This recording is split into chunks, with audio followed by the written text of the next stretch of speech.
Então, boa tarde novamente a todas e a todos os presentes e aqueles que nos estão a seguir à distância. Hoje recomeçamos o seminário permanente da nossa linha de investigação sobre conversão e utopias pedagógicas globais. É um grande prazer ter conosco hoje, pela 15ª sessão deste seminário, o grande amigo e colega diretamente da Universidade de Brasília, André Muniz Garcia, que pronto, agradeço sinceramente por ter aceito o nosso convite, sobretudo nesta altura do ano, um pouco complicada, pelo menos neste hemisfério, neste hemisfério do mundo. É, é também um grande prazer tê-lo aqui por envolvê-lo e por conversar com ele sobre um assunto que diz respeito quer ao nosso Centro de Estudos Globais, quer a própria investigação do professor André, que tem precisamente a ver sobre o repensamento das formas utópicas académicas e de ensino e de estruturação também do cânone filosofico em terra Brasilis. Eh, Portanto, esta junção, digamos, é particularmente importante para nós, porque nos dá também a possibilidade de conversar sobre as diferentes formas pedagógicas que se foram evoluindo, quer em Portugal, quer na Europa, quer sobretudo no mundo brasileiro. E, obviamente, o mundo brasileiro tão perto e tão longínquo por muitas coisas também de Portugal pode também dar-nos a possibilidade de refletir quase como um efeito espelho sobre as potencialidades e também as dificuldades que é o nosso cânone de ensino filosófico e não só filosófico pode estar a viver neste momento também de grandes reestruturações e repensamentos também do mundo global contemporâneo. Eh, o interesse em particular do professor André concentra-se neste momento numa reinterpretação da relação entre filosofia e literatura e precisamente entre forma literária e reflexão filosofica. O foco é uma compreensão ampliada e heterodoxa de iniciativas de diversos escritores e escritores do século XIX e a primeira metade do século XX, hoje assim definidos modernos, vanguardistas, e no contexto, digamos, da expressão artística da reflexão. Para além, digamos, da biografia institucional do professor André, eu posso acrescentar também alguma coisa sobre o itinerário filosófico do André Muniz Garcia, que inclui também uma presença forte nos estudos contemporâneos, por exemplo, de autores contemporâneos, mas também de autores não contemporâneos, mas clássicos, como o Friedrich Nietzsche, o seu envolvimento também no contexto do debate atual alemão, mas precisamente aquilo que obviamente será o foco da apresentação de hoje, será como todo este cânone, digamos, europeu foi incluído, foi diversificando-se no contexto brasileiro, respondendo precisamente às necessidades, não que a sociedade e o mundo acadêmico brasileiro demandou de um certo momento.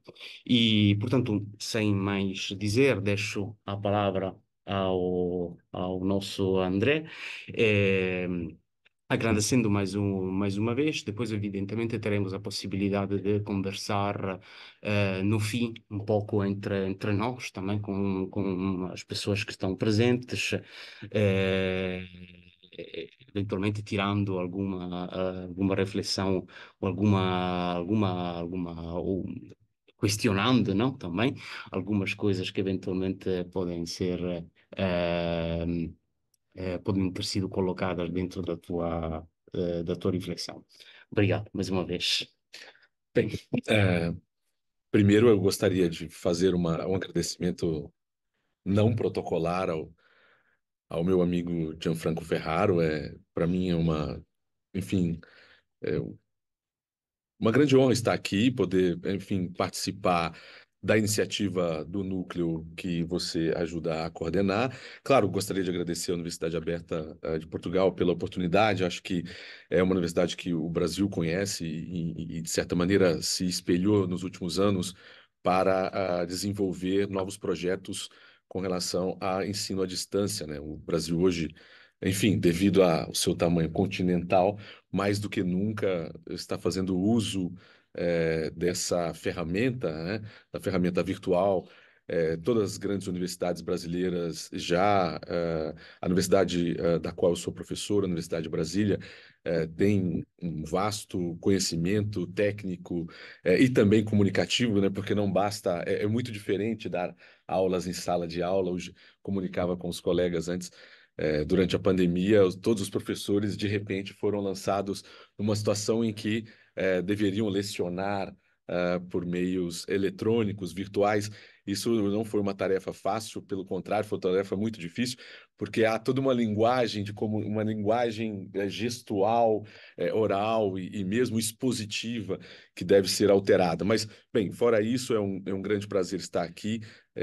Enfim, fico muito feliz de também ter sido convidado para isso que eu considero, e devo ser sincero a todos aqueles e aquelas que me assistem agora e que eventualmente virão assistir esse vídeo, que eu considero um grande desafio, né?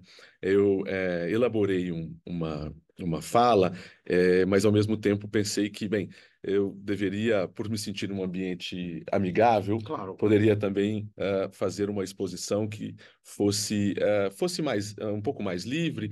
Preparei, obviamente, alguns tópicos para poder apresentar para todos e todas que estão agora nos assistindo e que virão assistir.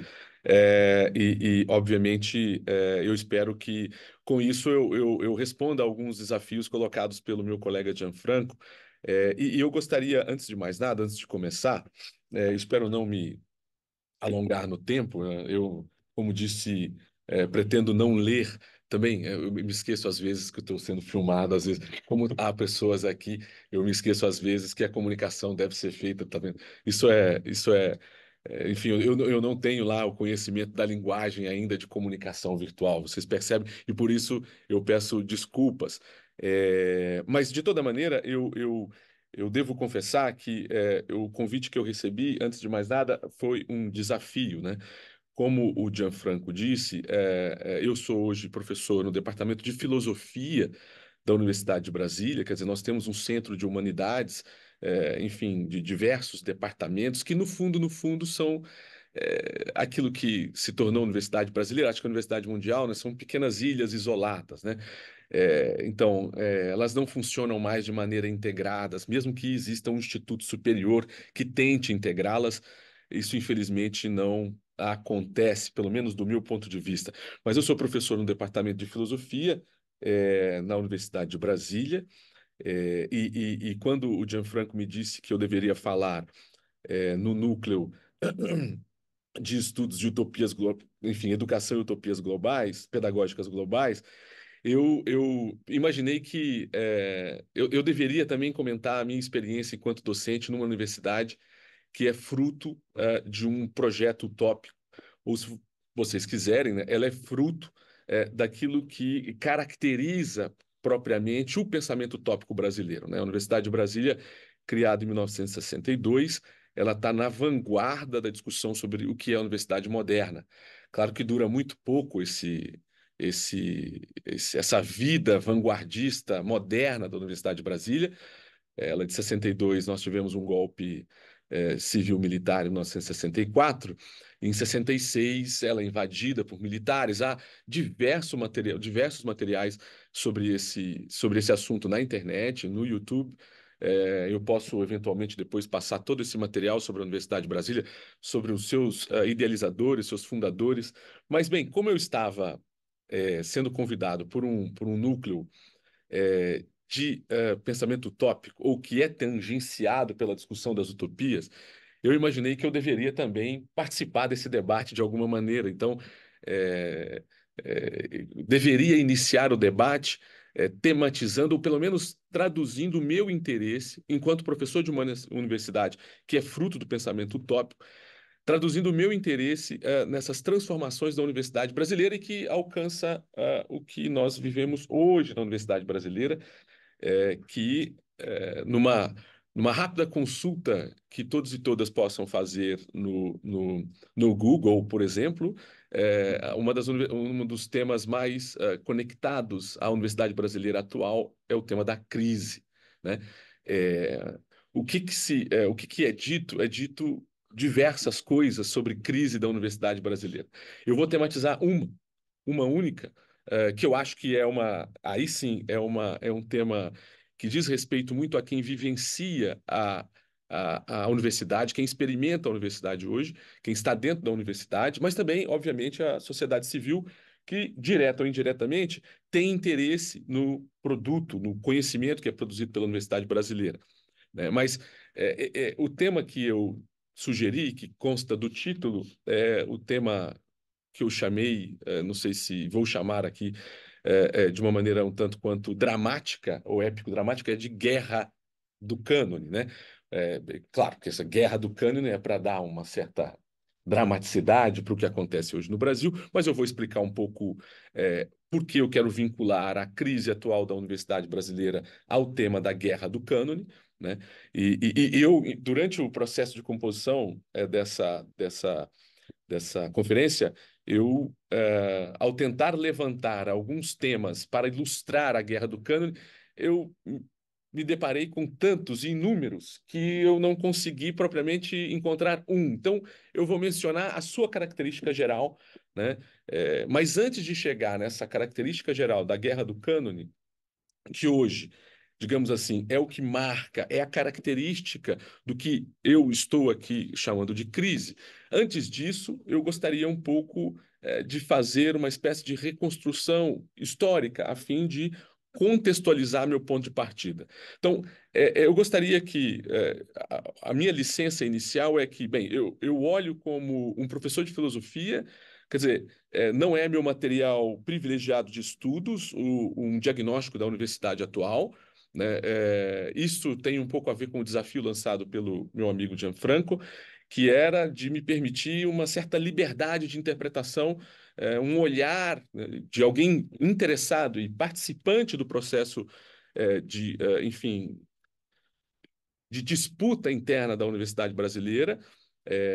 Bem, de alguma maneira, quem está no Brasil sabe disso, mas quem não está, eu tentarei informar sobre esse assunto, mais sobre esse assunto.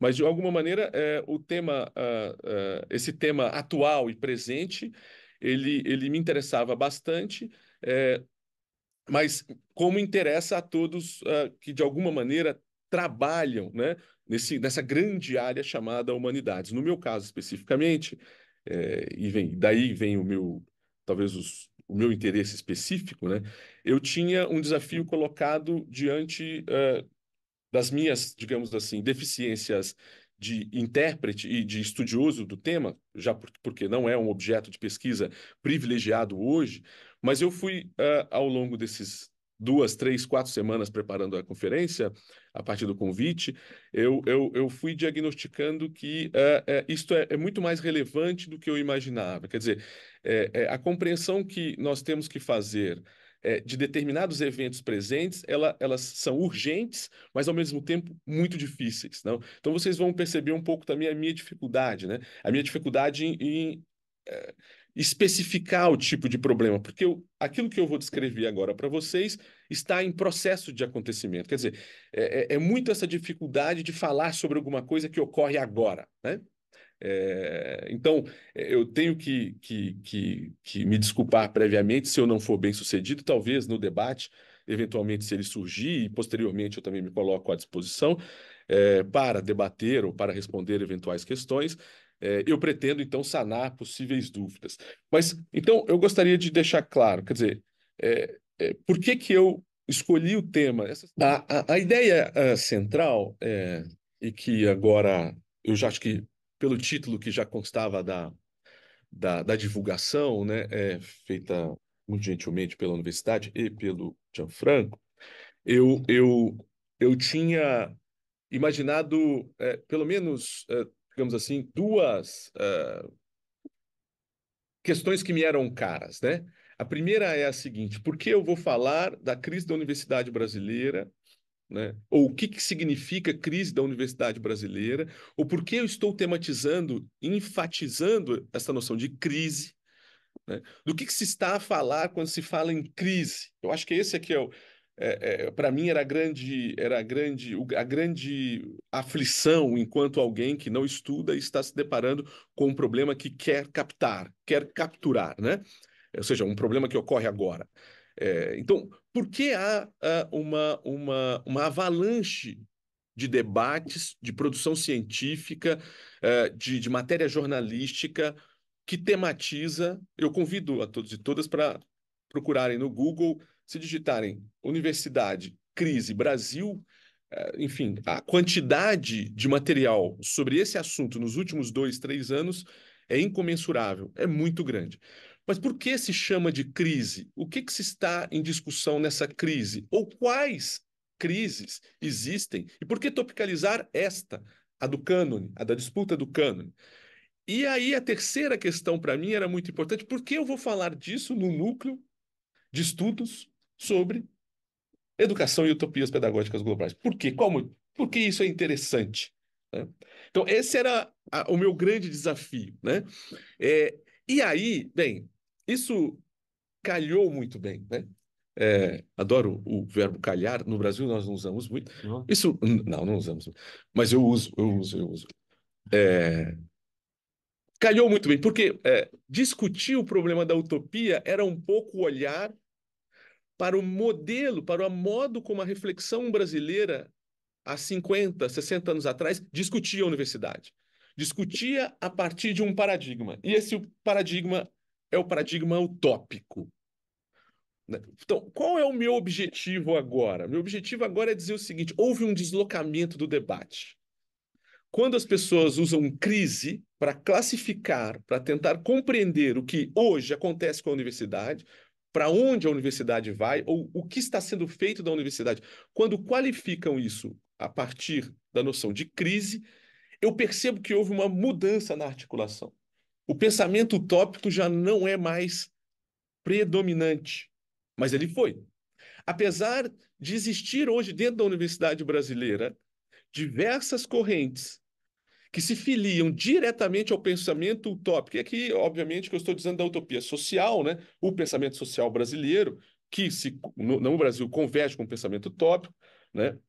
É, enfim, nós temos uma longa tradição marxista no Brasil, uma imensa tradição marxista, em todas as áreas da humanidade, da grande área denominada humanidades. E a influência do pensamento social e do pensamento marxista no pensamento utópico é imensa no Brasil, imensa, incomensurável. Bem, mas por que eu estou falando de utopia, né? Porque, independente das diversas significações que a palavra utopia tem, eu acho que uma é indiscutível. A utopia é uma categoria temporal, ou seja, ela expressa uma certa consciência do tempo. O que eu quero dizer é que a minha também expressa, ou seja, crise também expressa uma consciência do tempo. Crise também é um modo de percepção do tempo presente, do aqui e agora. Então, essa foi a minha, digamos, ideia inicial, a minha problematização inicial. Talvez fosse relevante discutir com o núcleo sobre utopia uma transição da reflexão sobre a universidade brasileira, outrora utópica, hoje com outras características, que eu vou tentar construir que características são essas, né? A característica, e esse é o meu problema, o problema é que a característica, essa categoria crise, ela é tematizada não em virtude dela mesma no Brasil. Ela sempre é tematizada em virtude das suas causas e efeitos. Nela mesma ela não tem valor. Ou seja, de onde vem a crise, por que chegamos aqui, e para onde vamos a partir daqui. Quer dizer, ela é sempre pensada na sua maleabilidade temporal, de onde ela veio e para onde ela vai. O que que ela significa, que obstáculo, mas em si mesma ela não tem valor. O que eu queria mostrar para vocês é que é possível, e aí é um pouco o meu ímpeto ou a liberdade dada pelo meu colega Gianfranco vai resultar agora numa tentativa de interpretação bem livre da situação brasileira a partir de uma interpretação daquela palavrinha mágica que para muitos classifica o que é hoje a atual situação da universidade brasileira a partir da guerra e do conflito em torno do cânone, né? Eu quero mostrar que essa crise tem uma formatação explícita, né? A guerra, assim chamada Guerra do Cânone, um questionamento de acordo com o qual, né, o que se entende por cânone, ou seja, os conteúdos didáticos consagrados e os mecanismos institucionais de consagração, ou seja, as disciplinas, o modo como no Brasil é pensado, né, a estrutura curricular, que isto, né, tem um vício de origem, ou, como alguns escrevem, que isso tem uma herança maldita. Esta herança maldita é a herança que hoje torna o debate brasileiro frenético. Ou seja, um debate, a universidade hoje espelha aquilo que convencionalmente muitos pensavam que só ocorreria no espaço público tradicional, nas ruas. Ou seja, uma fricção intensa, intensa. Acho que para quem está no Brasil, eventualmente, sabe do que eu estou dizendo. Transmitir isso para pessoas que não têm experiência do que está acontecendo hoje no Brasil é difícil. Mas eu acho que toda essa possibilidade das mídias sociais, né, de ter acesso ao que acontece, o YouTube principalmente, ou mesmo as mídias das universidades, os jornais, revistas universitárias, todos eles tematizam isso de alguma maneira. Todos eles, absolutamente todos eles. Então, assim, seria injusto da minha parte até trazer um ou outro exemplo. Eu pensei em trazer um ou outro exemplo, né, mas eu achei que eu não conseguiria dar conta do problema, porque a diversidade desse questionamento do cânone é tão amplo que tentar falar de um é esquecer o todo. Então eu vou tentar um pouco explicar a estrutura desse questionamento, né? A estrutura dessa disputa, né? Então, eu achava que valeria a pena começar por uma outra categoria temporal, que é a categoria de utopia, né? É, um pouco para fazer jus à minha contraposição. O que eu queria fornecer a vocês de um núcleo que tem como, digamos assim, orientação teórica, uma discussão sobre o pensamento utópico, eu acho importante oferecer uma contraposição a partir de uma análise que eu faço, e uma análise de alguém que não é um estudioso, devo dizer isso, é alguém que está interessado no tema, que está coletando materiais para pensar o tema, mas ainda não estuda o tema propriamente. E aí vocês percebam que, por mais liberdade que o Gianfranco me dê, eu ainda sou um professor no sentido de, enfim, só falar quando eu estiver numa certa zona de conforto. Isso é muito ruim, né? Isso mostra a diferença, pelo menos na minha concepção, entre um professor e de fato, um intelectual, né, que tem um pouco mais de liberdade e ousa mais. Eu sou muito pouco ousado, mas vocês vão ver que hoje eu estou sendo bastante ousado no que eu estou propondo aqui. Mas então, era isso. Quer dizer, a minha maior preocupação é o que se entende por crise quando se usa a representação de crise para falar do que acontece nas disputas internas da universidade brasileira, mais especificamente nas disputas em torno do cânone. Ou seja, mais especificamente na disputa em torno da estrutura curricular do sistema de ensino. Né? E quando eu falar, isso é muito importante, eu havia notado, quando eu falar de universidade brasileira, eu queria aqui fazer uma espécie de aposto, eu estou falando da universidade pública brasileira. Né? Isso é importante fazer essa consideração, porque no Brasil hoje apenas cerca de, enfim, 85% dos estudantes estão nas universidades públicas, apesar desse número ter crescido bastante, né, nós temos aí um número em torno de 9,4 milhões de estudantes, e pouco mais de 2 milhões estão na universidade pública. O restante está na universidade privada.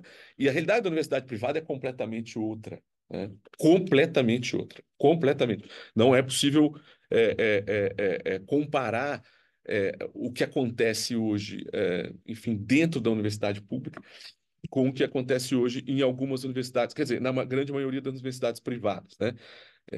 Enfim, é, devido a essa atmosfera beligerante. Porque é isso que nós vivemos. Eu falo isso, eu não gostaria que. Ninguém está lá com facas e armas. Não, é uma disputa mesmo, eh, que não é uma disputa física, nem é uma disputa entre pessoas. É uma disputa intelectual. Eu queria marcar muito essa posição. Quer dizer, essa disputa que ocorre, esse fenômeno que ocorre hoje dentro da universidade, ele produz conhecimento. Por quê? Ele produz artigos, há muitos estudos sobre isso. Ele produz debates públicos, produz eventos, congressos, né, produz participação em meios em jornalismo, em meios em mídias sociais, em mídias profissionais.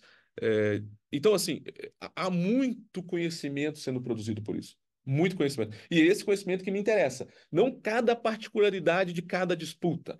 É justamente a visibilidade do problema, ou seja, o modo como ele aparece. Isso que eu acho que no Brasil é extremamente, hoje, né, é extremamente vivo. É muito vivo. Então, a universidade no Brasil hoje, ela, de certa maneira, ela está em ebulição, né? E isso, para muitos, é ruim, seja, muitos que acham que essa tendência é uma tendência destrutiva, que ela não leva a nada.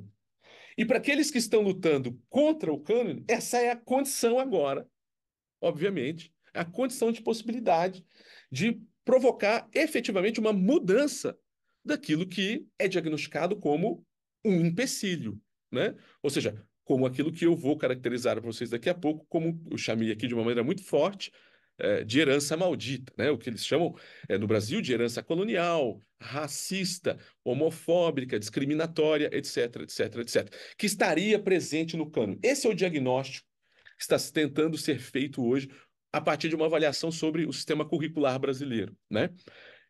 Bem, então eu quero chegar lá, mas eu queria partir de uma outra perspectiva, né?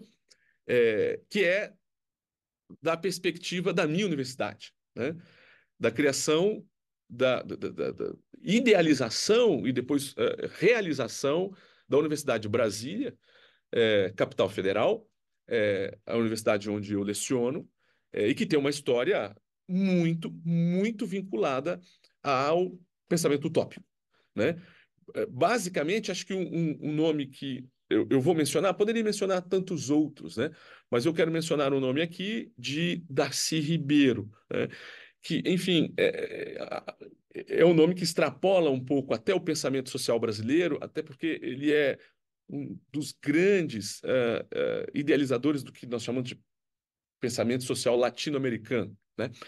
O Darcy Ribeiro, enfim, eu não sei nem como qualificá-lo, antropólogo, é, reitor da universidade, intelectual, político, enfim, ele tem uma variedade, ele assumiu uma variedade de papéis sociais no Brasil que eu acho impossível aqui elencar. Bem, mas a Universidade de Brasília, e aí eu queria falar sobre a história da Universidade de Brasília, para falar também é, que naquele momento, ou seja, principalmente entre a década de 40 e 60, mas no caso de Brasília, 1962, que aquele foi o grande momento do pensamento utópico como sendo o criador de políticas educacionais no Brasil, né? Então, não só eles, diversos outros. Desculpe se eu estiver avançando, se vocês quiserem, por favor, intervir, ou se alguém intervir, não sei como funciona propriamente é, as intervenções eventuais da internet, mas o pensamento. O pensamento utópico que eu queria mencionar, vinculado à Universidade de Brasília, tem naquela ideia que está ali à mostra no ecrã, a ideia da universidade como instituição social. Essa é a grande, talvez, contribuição, aqui, claro, resumindo em quatro linhas, né? Eu vou lançar a vocês vários resumos de um grande debate, esse é o problema do tempo e espaço que nós temos também, né? tem um pouco, quer dizer, eu já falei aqui praticamente quase 15, 20 minutos e nem comecei ainda, né? Própria. Peço desculpas e, por favor, me policie no tempo, porque eu estou realmente empolgado, é um tema fascinante e eu acho que é, enfim, de alguma maneira, eu espero também transmitir isso para vocês. Mas a ideia do pensamento utópico que vigora no Brasil, principalmente dos anos 40, a universidade pública brasileira é muito, muito, muito recente. Em comparação às universidades europeias, é muito recente. De fato, só temos universidade no Brasil, né, como um conjunto de cursos superiores a partir de 1920, no Rio de Janeiro. Ou seja, tem 100 anos a universidade brasileira. Né? Enfim, a USP, a Universidade de São Paulo, que talvez seja uma das mais conhecidas, é também, enfim, se eu não me engano, de 34, 36, é ainda da década de 30. Então, é muito recente. Né? É a minha universidade, então, enfim, 2 anos atrás, ela completava 60 anos. Bem, mas isso é uma outra discussão. É, o pensamento utópico brasileiro, então, a ideia geral que guia, e que aqui eu estou trazendo para vocês, pelo menos num resumo, né, que guia, né, a utopia enquanto política pedagógica brasileira, no caso da Universidade de Brasília, é esta, né, a ideia da universidade como instituição social, ou seja, pública, universal e democrática, portanto, uma universidade cidadã, que deveria, em seu papel formativo, apresentar soluções para o desenvolvimento autônomo e soberano do país. Né? Enfim, ela teria um papel extremamente importante, digamos assim, para além, né, da sua função de produção de conhecimento. Né? Então, essa utopia da universidade, ela digamos assim, anda de mãos dadas com um projeto de modernização da universidade brasileira, né, cuja, digamos, o auge é a Universidade de Brasília. Né? 4 anos depois tem a Universidade Estadual de Campinas, onde eu estudei, que também, né, existe um outro nome muito importante para essa pensamento moderno de modernização das universidades no Brasil, que é o Anísio Teixeira, né? Mas ele esteve junto com o Darcy Ribeiro e a Universidade de Brasília é criada pelos dois. Um pouco depois ele também desenvolve a mesma pensamento na Universidade Estadual de Campinas. O Darcy tem um livro dele publicado depois, um tempo depois. Esse primeiro que eu disponibilizei é sobre a Universidade de Brasília, né? Mas esse é a universidade necessária, aí é o modelo da universidade latino-americana, mas que obviamente passava, né, por uma discussão sobre o modelo da Universidade de Brasília de 62, 1962, né? E aqui é uma citação que eu gosto muito de apresentar: o modelo de universidade buscado será também utópico, no sentido de antecipar conceitualmente as universidades do futuro, né? Sempre essa imagem do porvir, sempre essa imagem, né, para onde as coisas estão indo, né? Ou seja, o, né, o ideal da universidade como, né, o futuro de uma sociedade emancipada, né? Isso que está em discussão, né? Então, as universidades do futuro configurando-se como meta a ser alcançado um dia em qualquer universidade. Né? Então, um livro importante dele também é a Universidade Necessária, que é um livro que pensa a Universidade da América Latina. Né? E que no nosso caso é uma realidade, mas depois eu posso falar isso. Aqui é um documento que eu particularmente gosto muito, vocês vão percebendo que eu peguei documentos né, com os quais eu tenho uma certa relação afetiva. Eu acho que em cima de Darcy Ribeiro vai aparecer, não está aparecendo para mim aqui agora, mas é o plano orientador da Universidade de Brasília, né? É um documento, é o primeiro livro impresso pela editora da Universidade de Brasília, esse da esquerda, né? Tem um símbolo da universidade no fundo, que é o desenho da cidade de Brasília. Bem, mas isso é uma outra discussão. É, é, E ali ele é escrito por Darcy Ribeiro e Anísio Teixeira, e aqui tem um recorte, né? Tem em PDF, né? Esse plano orientador da Universidade de Brasília tem em PDF na internet, basta se procurar que se encontra rapidamente, né? Aqui tem, né, planejada à luz dessas preocupações, a Universidade de Brasília será estruturada de modo a tornar-se capaz de, né? E aí você tem formação de cidadãos responsáveis. É essa a ideia da cidadania, da universidade social, como instituição social. É isso que está por trás e que orientou boa parte das políticas educacionais até o momento crucial, né, para a história brasileira, que é o golpe cívico-militar ocorrido em 1964, né? O que convencionalmente, isso já está, né, na linguagem, né, corrente, popular, os anos de chumbo, né? Ou o dia que durou 21 anos, né? Enfim, em Portugal não foi diferente, acho que em nenhum outro lugar, enfim, pelo menos que eu me recordo agora, na América Latina, obviamente que isso ocorreu de uma maneira bastante homogênea, né? É mais ou menos na mesma época e em virtude dos mesmos interesses, né? Mas o grande golpe, a articulação das políticas educacionais brasileiras pelo pensamento utópico, o grande golpe é da ditadura militar, né? E isso eu acho muito interessante, e eu procurei ler coisas sobre isso, foi muito bom mesmo poder revisitar esse tema. Né? Por que que a universidade,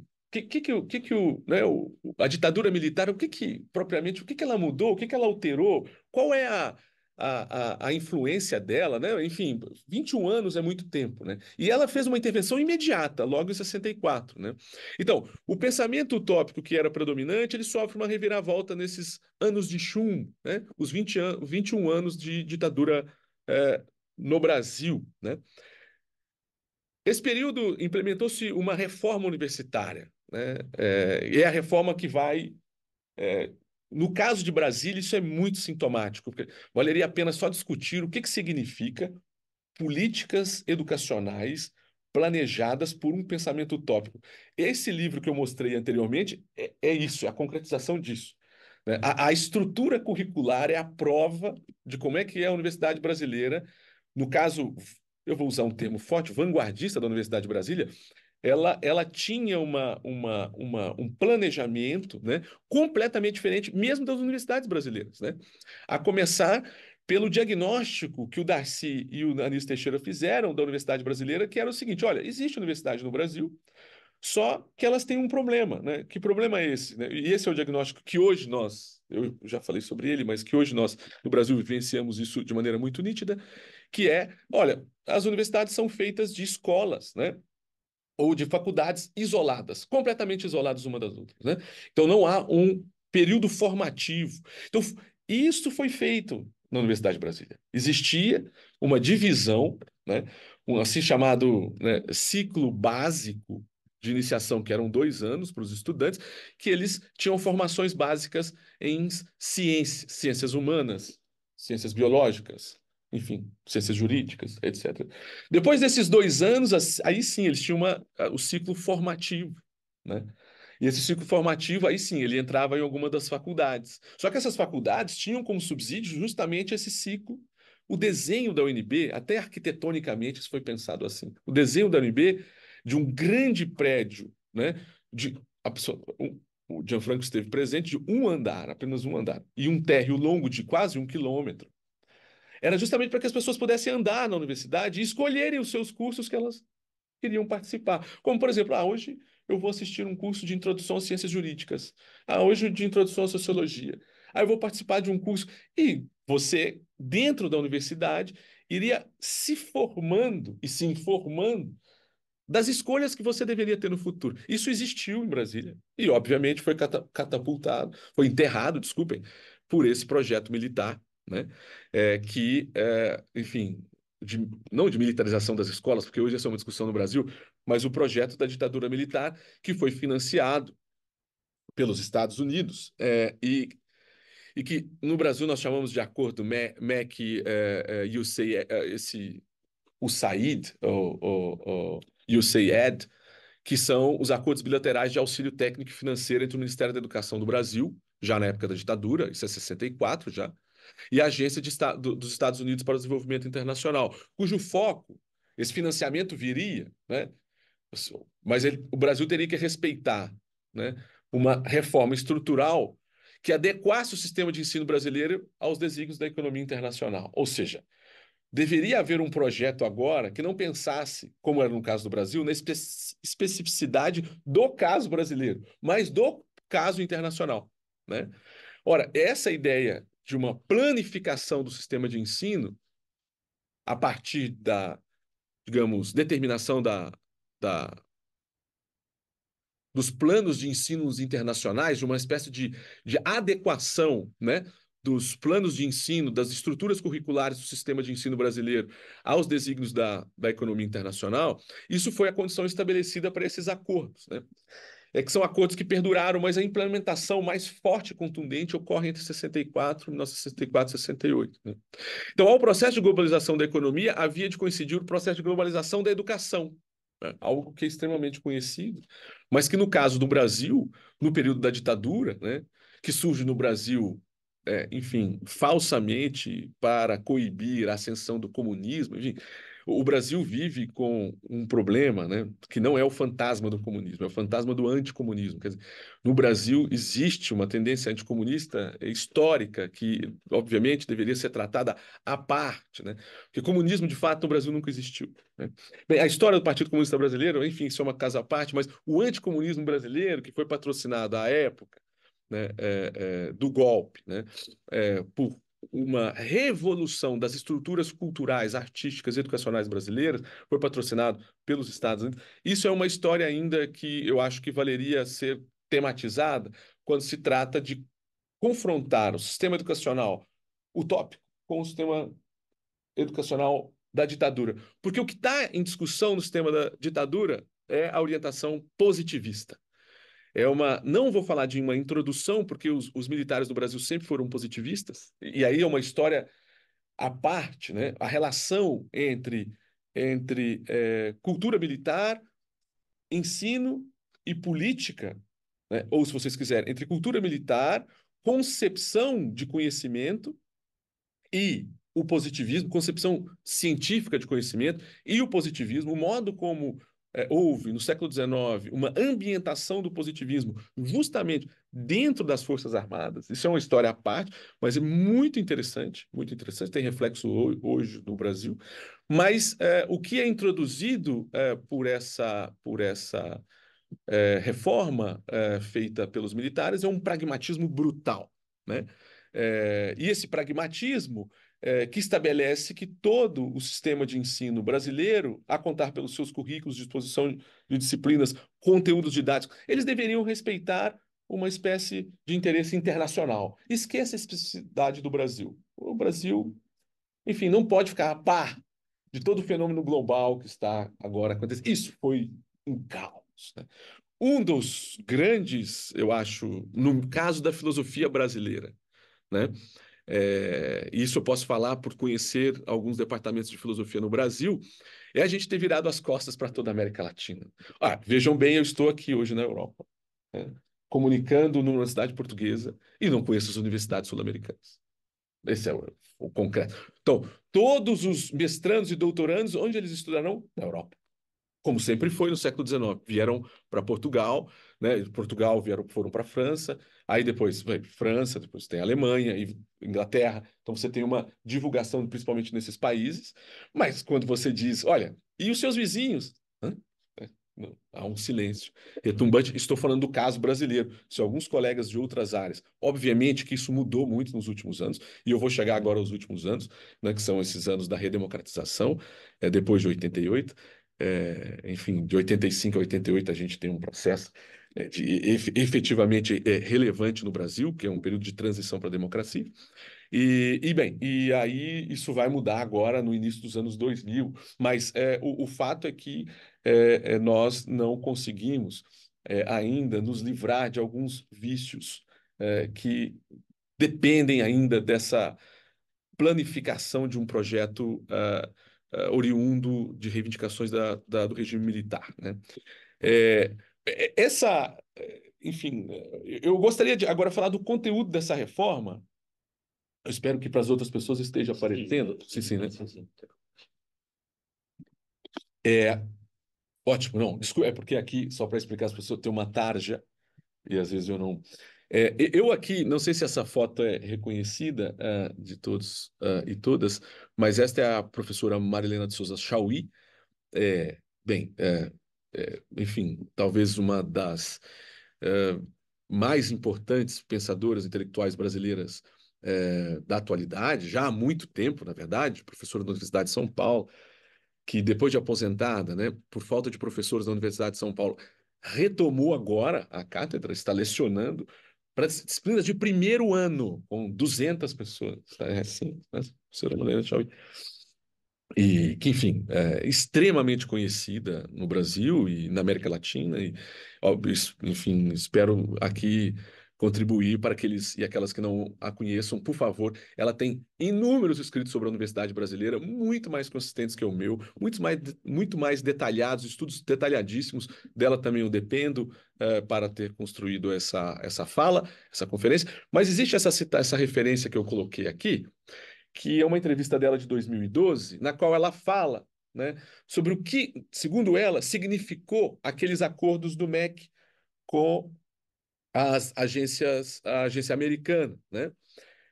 E eu cito aqui, essa implantação consistiu em destruir a figura do curso com multiplicidade de disciplinas. Aí ela está olhando para trás e pensando justamente na universidade utópica, como instituição social.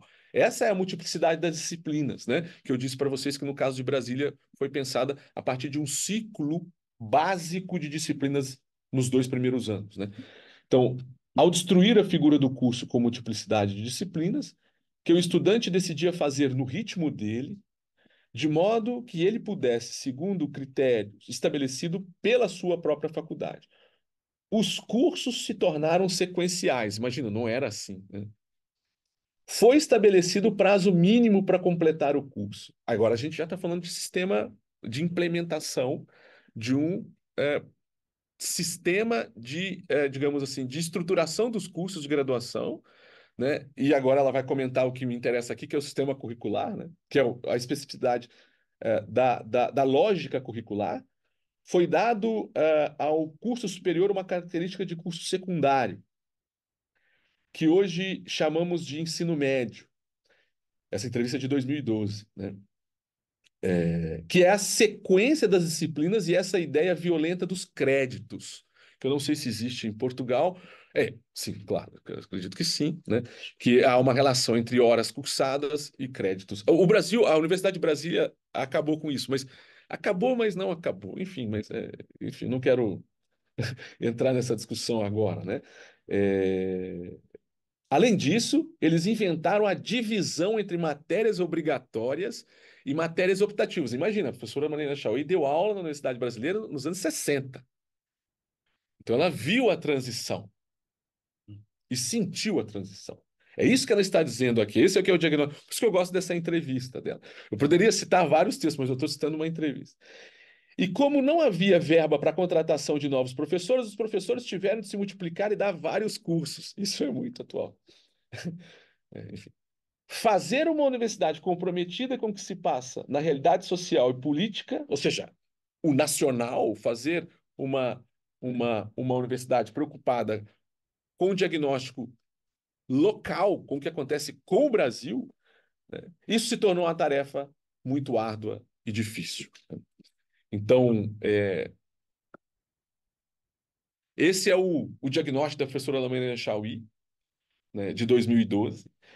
Bem, e aí temos uma diversidade de diagnósticos sobre os reflexos e reverberações históricas do modelo que foi implementado pela ditadura. Claro que durante o período. Então, a ditadura vai até 85, começam a acontecer mudanças no sistema educacional brasileiro a partir dos anos 90, né?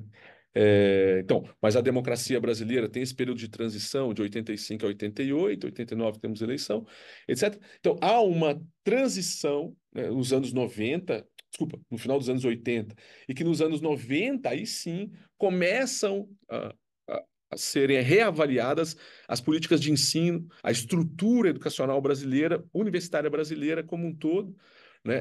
E principalmente a partir de 94 com o governo Fernando Henrique Cardoso. Mas por que eu estou falando desses episódios, né? Porque tem um que me interessa sobremaneira e é o que eu escolhi para transmitir a vocês como sendo o episódio decisivo. E que foi o único episódio, e essa é a minha avaliação, é uma pretensão enorme da minha parte falar que esse é o episódio, que de fato vai balançar as estruturas desse modelo implementado, né, à força pelo regime militar a partir de 64 e que perdurou e perdura hoje, na verdade, né? Que não é bem um modelo militar, né? É um modelo também imposto que os militares realizaram, né? Mas que foi, enfim, concebido a partir de pretensões americanas, enfim, amplamente conhecidas de todos e todas, mas que, no caso do Brasil, teve impactos terríveis, né? Pelo menos para um país que queria ou se propunha ser um país vanguardista no que se refere às inovações dos sistemas de ensino, né? O Brasil queria fazer isso, principalmente nesses anos 40, 50 e 60, né? Então, existe um fato do qual eu, particularmente, bem, de certa maneira, eu posso me dizer que participei dele, enfim, sou fruto dele, que o que aconteceu a partir dos anos 2008, 2009, e aí, enfim, sequencialmente até pelo menos 2013, que é um projeto enorme e que o Gianfranco, eu tenho certeza, tem colegas que acabaram migrando para o Brasil em virtude deste projeto, que para mim, não por ser um projeto político, mas por ter um impacto histórico, o único capaz de agitar a universidade brasileira a um grau que agora há uma contestação estrutural com relação ao que foi proposto lá nos anos 60 pela ditadura militar. É a primeira, não pelo projeto, quer dizer, apesar desse projeto que se chama Reúne, né? E que é o projeto de reestruturação e expansão das universidades federais brasileiras, que teve seu lançamento em 2008, 2007, enfim, coisa de 2007, mas que é implementado em 2008. O meu caso especificamente, devo dizer, a quantidade de concursos públicos para professores no Brasil atingiu números jamais vistos na Europa. É uma coisa assim, extraordinária.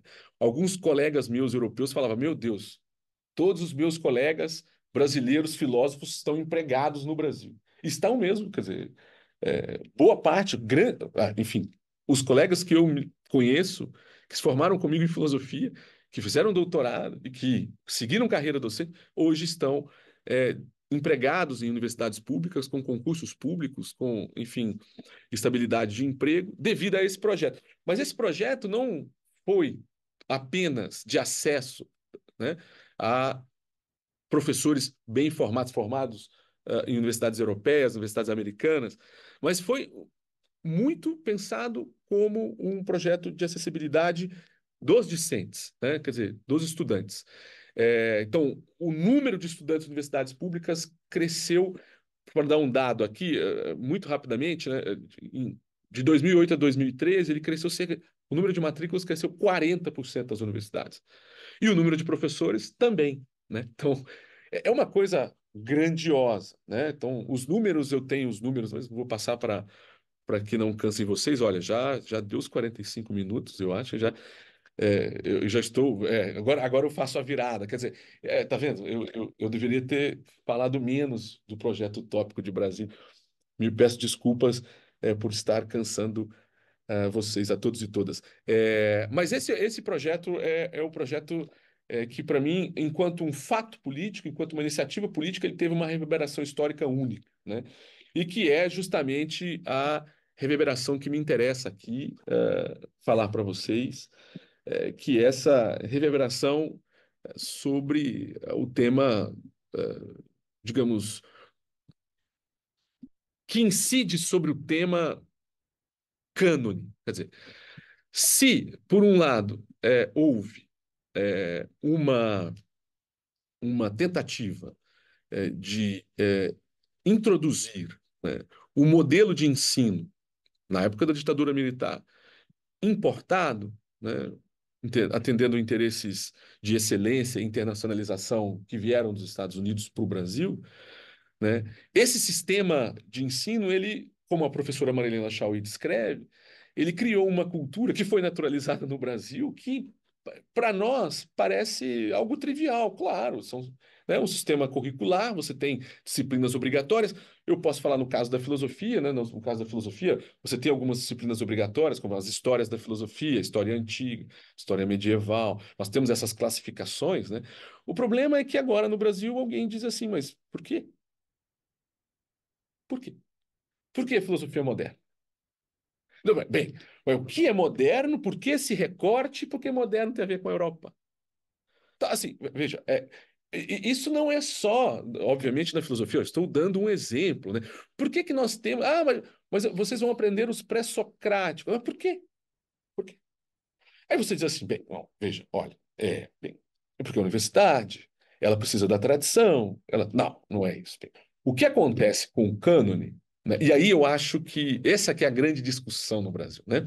A discussão no Brasil hoje é o seguinte, bem, então, a universidade se estabeleceu, ela foi criada a partir dos anos 60 seguindo esse ideal de padrão de excelência e de internacionalização, né, que, de maneira dito de maneira muito genérica, geral, né, foi, de certa maneira, um planejamento em conluio com os projetos americanos de globalização da sua cultura, enfim, do ensino e do conhecimento científico produzido por eles, né? O Brasil recepcionou isso, porque recepcionou dinheiro também, né, obviamente, e de certa maneira, reproduziu isso durante muitos anos no Brasil.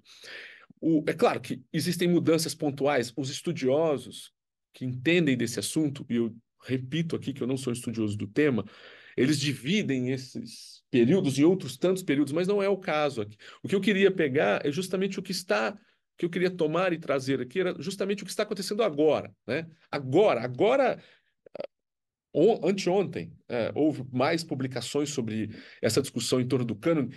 Eu tenho vários materiais aqui que depois posso passar, mas em várias revistas, né, em vários meios jornalísticos da imprensa profissional. Isso está em todos os lugares. Então, o que que está sendo questionado hoje no Brasil? Está havendo uma contestação, como eu escrevo aí, dos conteúdos didáticos ditos consagrados, e é isso que eu estou chamando de cânone aqui, tá? Eu estou chamando de cânone aqui, né? Claro, alguns podem falar, cânone é o que é clássico, né? Sim, sim. No caso da filosofia, o termo clássico vem a calhar, quer dizer, ou nas humanidades em geral, este tema é clássico. Esses autores e autoras são clássicos, eles precisam ser ensinados. O problema é que você escuta em todas, né, as etapas formativas dos estudantes, por quê? Por que estes? Por quê? Isto para os professores é algo extremamente novo. Para mim, eu converso com uma geração, né, eu tenho 42 anos, só com uma geração. É uma mudança abrupta. Então, nos diálogos com os professores, a aflição é muito grande, porque você está no meio de um redemoinho, quer dizer, aquilo é um furacão, né, onde há uma contestação frenética, né, diária, e que produz conhecimento e produz debate, né, porque as pessoas estão trabalhando. Claro que essa contestação dos conteúdos didáticos ditos consagrados, né?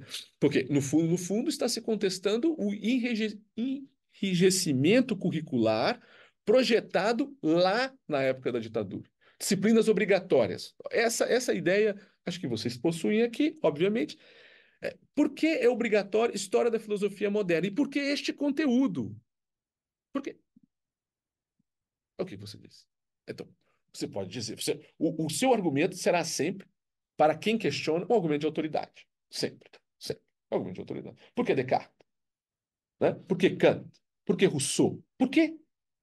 Porque é isto, entende? Aí o que você diz, não, não, peraí, vamos criar alternativas à filosofia moderna, vamos criar, por exemplo, por que não se fala de mulheres na filosofia moderna? Então vamos criar a disciplina filosofia e feminismo. Ora, mas isso é um erro, um equívoco. Porque aí você, para continuar com o cânone, você cria alternativas, né? Alguma coisa como, para permanecer a mesma coisa, vamos mudar algumas. Então, isto não funciona no Brasil, né? Então, esses conteúdos didáticos consagrados são criticados e, junto com eles, os mecanismos institucionais de consagração, ou seja, as disciplinas. As disciplinas são mecanismos institucionais de consagração. Por que filosofia moderna?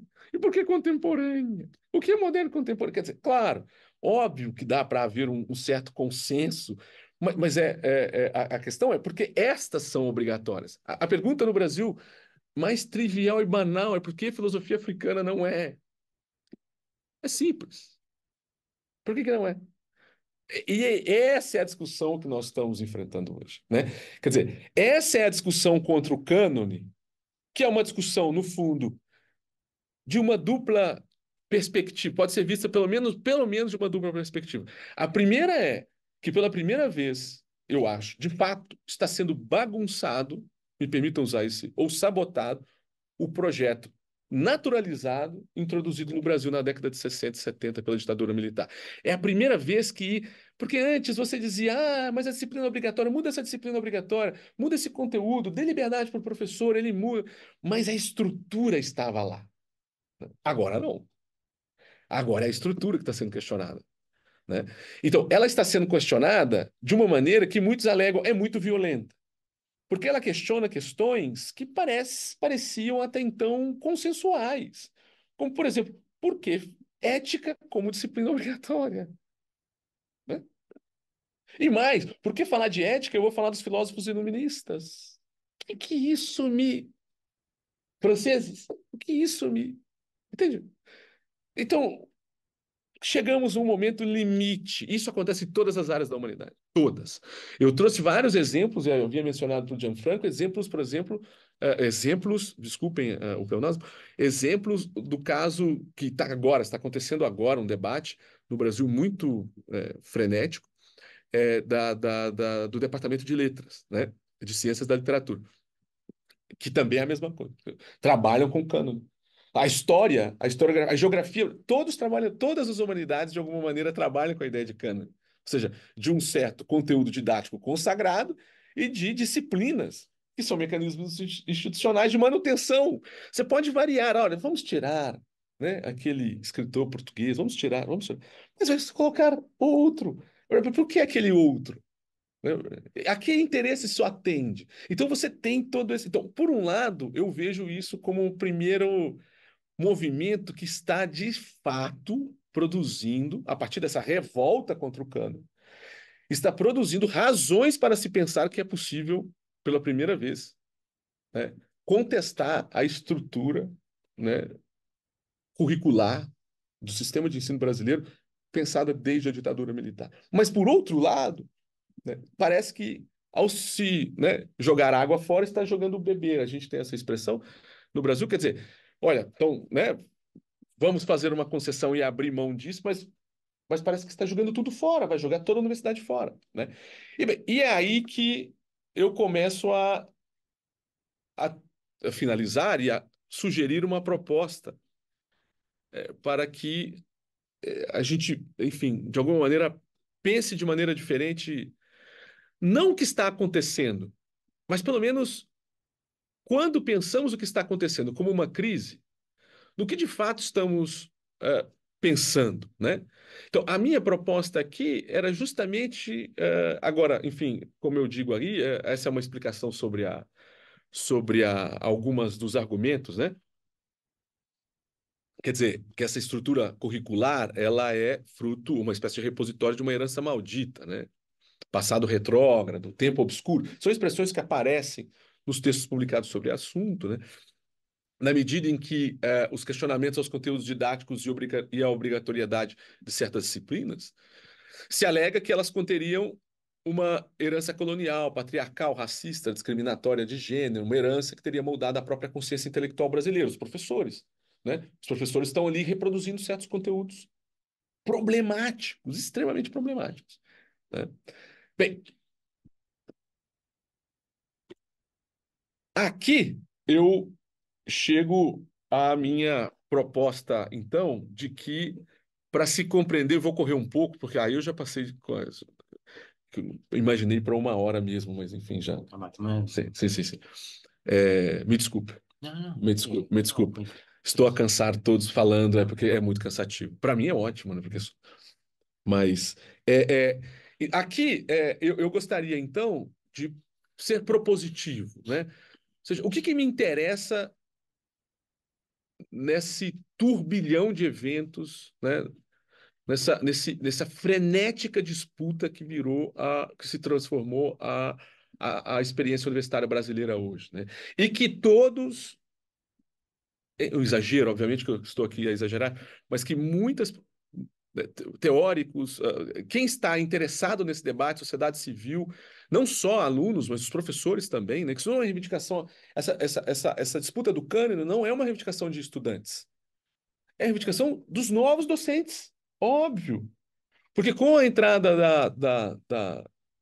com o Reúne, a diversidade de formação é incrível no Brasil, é óbvio, né? Então não são só pessoas formadas de maneira clássica, como eu fui. São pessoas que têm outros interesses além da formação clássica, né? Como professores. Eu tinha pensado alguns exemplos, posso passar diversos exemplos. Aliás, há uma revista da Associação Nacional de Pós-Graduação em Filosofia que está estampada uma longa reportagem sobre, com o professor da desculpa, da Federal Fluminense, sobre o tema do racismo na filosofia, né? Discutindo justamente a disciplina de filosofia moderna. Então, assim, há uma produção de conhecimento sobre isso hoje no Brasil, né? Pode se contestar, eu sou contra ou a favor. Vejam que, no meu caso, o que me interessa propriamente é de por que as pessoas veem todo esse frenesi como crise, né? Bem, e aí, eu gostaria de propor algumas reflexões, aí ficaria um pouco, né, rápido, mas eu gostaria de propor algumas reflexões muito pessoais, muito particulares e que têm a ver também com a minha formação e que tem a ver com, foi descrito pelo Gianfranco, com os meus interesses de pesquisa, né? Então, quando as pessoas falam de crise, elas não estão a falar do que eu estou falando que é crise, né? Eu não uso a crise como uma categoria sociológica, como categoria da ciência política, da politologia. Eu uso como um derivado de uma outra vertente. Eu vou falar sobre ela no próximo slide, mas crise, para mim, não é uma propriedade das coisas, dos fatos ou dos acontecimentos. Quer dizer, eu queria. Senão a gente não vai suportar viver a crise, né? Então, eu queria propor que a crise ela tem muito mais a ver com uma percepção, por isso ela é uma categoria temporal. Crise só surge quando a gente quer falar do presente.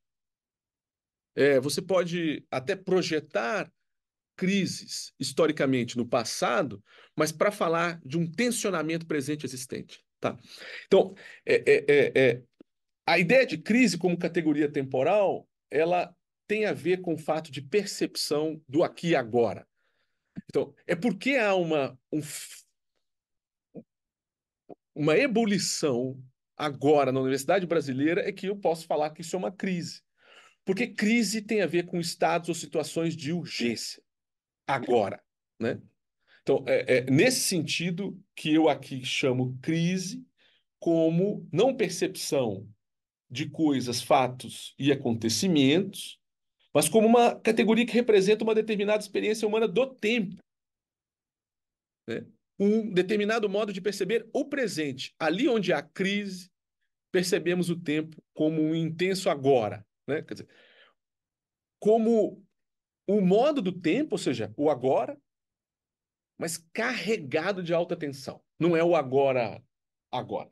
Crise tem duas características, então. Ela tem que trazer tensionamento, e esse tensionamento é a experiência vívida do presente, do tempo presente. Então não é qualquer tempo, é o tempo de agora, né? É essa ideia de crise que eu gostaria de sugerir para debate, justamente porque crise, enquanto categoria sociológica, quanto categoria da politologia, enfim, de diversas outras áreas do conhecimento, das ciências humanas em geral, né? Apesar de tratarem de problemas relativos ao tempo, enfatizam pouco a categoria ou dão pouca exclusividade à categoria de presente. Então, eu gostaria de chamar a atenção para isso. Quer dizer, crise vale como intensificação do tempo presente, né? É óbvio que coloquei uma figura de um filme que todos reconhecem muito rapidamente, porque fala do tempo de agora, né? Enfim, quer dizer, a ideia de crise com percepção temporal, né, elas sempre andaram de mãos dadas. E o motivo disso está justamente no estado de tensão e excitação que a representação de crise traz consigo, né? Ou seja, hoje a guerra do cânone é um estado de tensão e excitação indiscutível. Quem está certo, quem está errado, é isso que se está debatendo. Ah, desse jeito que estão fazendo, vão destruir tudo. Ah, não, nós temos que destruir tudo para poder reconstruir. Quer dizer, os pessimistas que dizem que na guerra do cânone, o que está em discussão aqui é a destruição da universidade, digamos assim, no seu caráter mais elementar, ou seja, de produção de conhecimento crítico, né? Ou seja, você quer destruir, você não quer aceitar dialogar com o que lhe é diferente. Mas, enfim, toda essa discussão uma ampla, mas isso é um tipo de situação, né, que vai passar e depois quando passar o que vai, enfim, existem várias explicações para o que está acontecendo. Eu particularmente acho que se deveria pensar de outra maneira o que está acontecendo, né? Que é indissociável de toda e qualquer disputa frenética como essa contra o cânone, né? Essa categoria de percepção temporal, né? Então, nela, ou seja, na crise, né, está a experiência de um modo de tempo, ou seja, a experiência do presente, que é, no fundo, a experiência do tempo que parece não durar, né? E aí vocês vão começando a perceber que eu tenho interesses que não são propriamente interesses de me posicionar no debate, mas de pensar por que o debate, ao se posicionar, qualquer uma das suas posições, né, qualquer um, os que são contra o cânone, a favor do cânone, os que estão ali meio neutros, eles não abrem mão de chamar isso de uma crise da universidade brasileira, né? Então, o problema para mim é o que eles chamam de crise. E eu acho que a semântica em torno do conceito de crise é fraca. Essa acho que é a única. Por isso eu nomeei a conferência de potencial reflexivo da crise. Quer dizer, eu queria tirar da crise não a sua solução, que é o que imediatamente é pensado por muitos. Ou seja, a crise ou instaura a necessidade, né, de acabar ou a necessidade de, ou seja, por meio de uma revolução, ou a necessidade de permanecer reformando. Eu não quero nem uma nem outra, né? O que eu quero dizer é o seguinte: só há uma possibilidade, eu acho, de nós entendermos as diferentes posições da crise, né, pensada justamente enquanto cada um dos seus participantes, produtores de conhecimento, estão completamente vinculados ao seu tempo presente. Todos eles estão com a grande dificuldade que eu estou tendo aqui agora, que é de falar do que está ocorrendo, né? E que a produção de conhecimento nesses termos é muito difícil, muito difícil.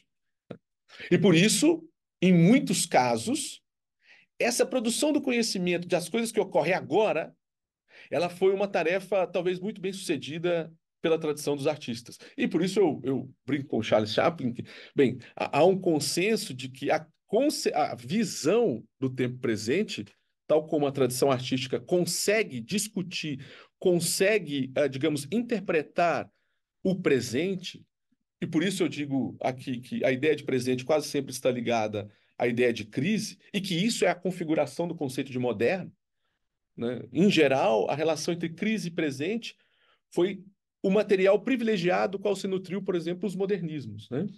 As diferentes vertentes do modernismo, da arte moderna, né? Eu posso pular, isso aqui é uma espécie é, enfim, conclusão, né? Quer dizer, de onde eu tiro a fundamentação teórica desse meu ponto de vista sobre, né, essa que eu chamei no slide anterior eu chamei de imaginação da crise, né? Hoje, o tempo presente, hoje eu estou achando que ele fala em mal-estar, né? Ou seja, ele está expressando muito mais um cansaço com relação à sua imaginação. Ele é pouco imaginativo do ponto de vista da crise. A crise gera cansaço. Por quê? Porque para muitos ela é uma categoria que não deveria existir, né? Ela deveria, ela é uma categoria, eu chamo para muitos ela é uma noção, um conceito negativo, né? A crise não deveria existir. Ela deveria ser superada, né? Então, imediatamente, quando se fala em crise, ela traz consigo a reboque, né, como a necessidade da sua própria superação, né? E com isso, eu acho que a imaginação da crise perde o que é mais forte na crise, ou seja, a intensificação. É onde há a maior tensão, a percepção da tensão, ou se vocês quiserem, né, uma expressão que eu chamei com André Breton, da convulsão que é a única capaz de produzir alguma coisa nova, né? Somente a partir de tensões, digamos assim, elevadas à sua enésima potência, é possível, de fato, né, algo acontecer. E essa imaginação da crise seria uma tentativa de compreender como é que algo pode acontecer, de fato, a partir de uma crise, e não quanto uma categoria a ser superada, mas enquanto uma categoria temporal da percepção do presente, né? E por fim, bem, aí eu tenho que confessar de onde eu tirei isso tudo, né?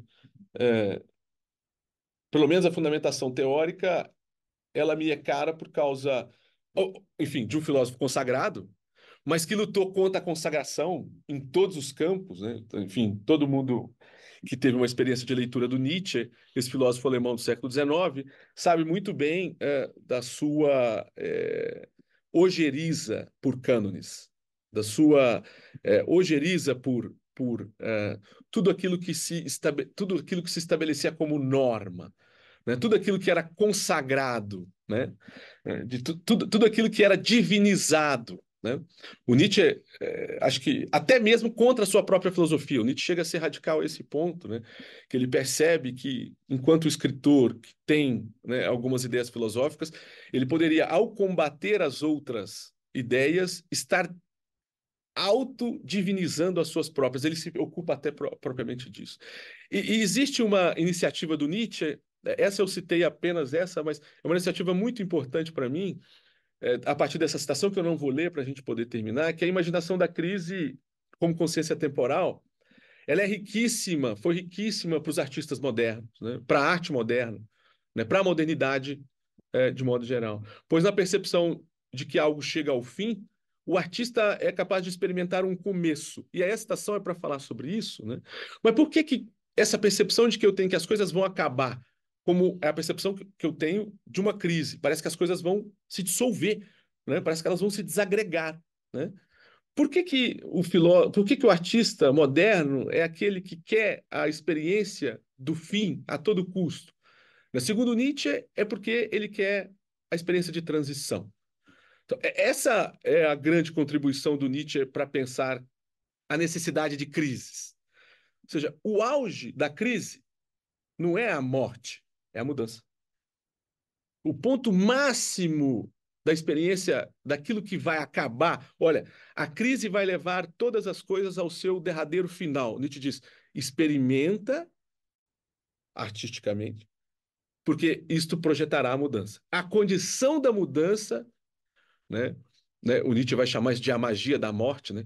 A condição da mudança pode ser justamente aquilo que nos condiciona a empurrar as coisas para a sua própria crise. Então, bem-vindo à crise, em muitos casos. E obrigado pela paciência de todos e todas.